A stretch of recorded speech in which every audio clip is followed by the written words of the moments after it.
Tubahaye ikaze bakunzi ba Dani Sofa Official. Tugiye guhera ku gice cya gatatu cya filozofi aricyo bita ethics.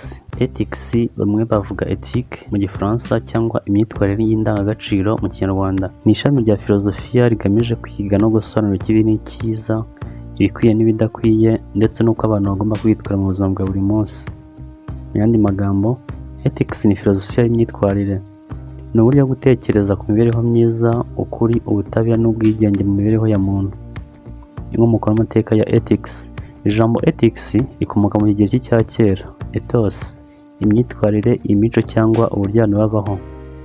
Abanyafilozofi ba kera cyane nka Socrates, Plato na Aristotle nibo batangije ibiganiro birebana n'imyitwarire ikwiriye. Socrates yabazaga abantu ati ese uri umuntu mwiza? Ni iki kigeni cyiza? Aristotle yanditse igitabo cyitwa Nicomachean Ethics asobanura ko umuntu mwiza aruhanira eudaimonia or ubuzima bwiza bufite intego n'ubumuntu. Ethics igira amashami atatu y'ingenzi. Hari normative ethics ariyo ya mbere cyangwa ethics isanzwe cyangwa iy'amahame. Yibanda ku bintu bitandukanye, urugero nk'ibibazo umuntu yakwibaza ngo ni iki gikwiye gukorwa, ni iyihe myitwarire ikwiye ku muntu mwiza. Aha hari ibitekerezo bikomeye bitandukanye. Hari igitekerezo cya mbere cyavuzwe n'abahanga, igitekerezo cya utilitarianism, ikora ikintu cyiza n'ibyishimo byiza ku bantu benshi, cyangwa ni igihe umuntu akora ibintu bizana ibyishimo ku bantu benshi. Ikindi gitekerezo cyavuzwe n'abahanga nk'umuhanga bita Kant, nicyo bita deontology. Hari ibintu dukora kuko ari inshingano, si uko bizana inyungu. Deontology ni icyaha gihe ukora ibintu kuko ari inshingano zawe, ariko utitaye ko bizanira inyungu abantu cyangwa se n'ibizibazanire, upfa kuba ubikora ari inshingano zawe uri kuzuza.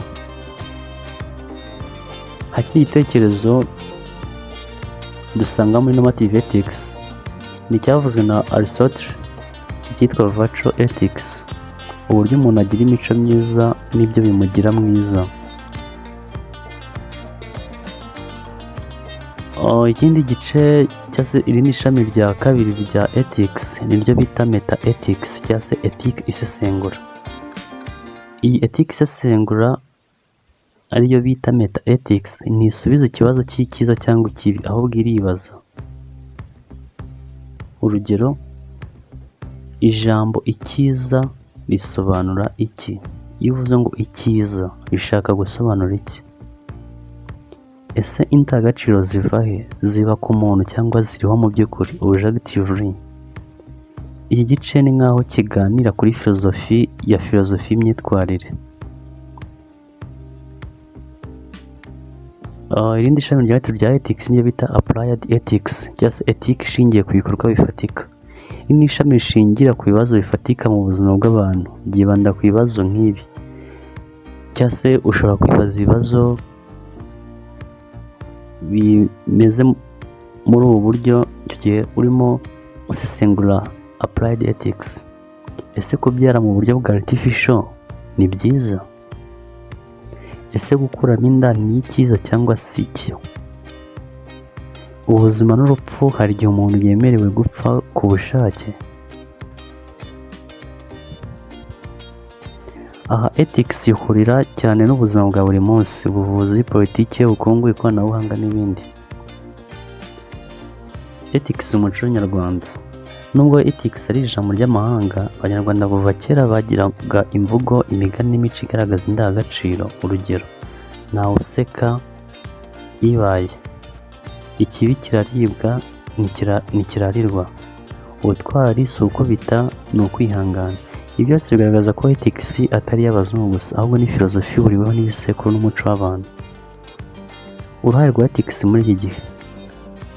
Mu isi y'ubu, ethics idufasha gucengera ibigize uburenganzira bwa muntu, idufasha kugana ku ikoranabuhanga, ubukungu, imyitwarire mu kazi n'ibindi. Itwigisha gutekereza mbere yo guhitamo, gutandukanya icyiza n'ikibi ku buryo budaheza abandi.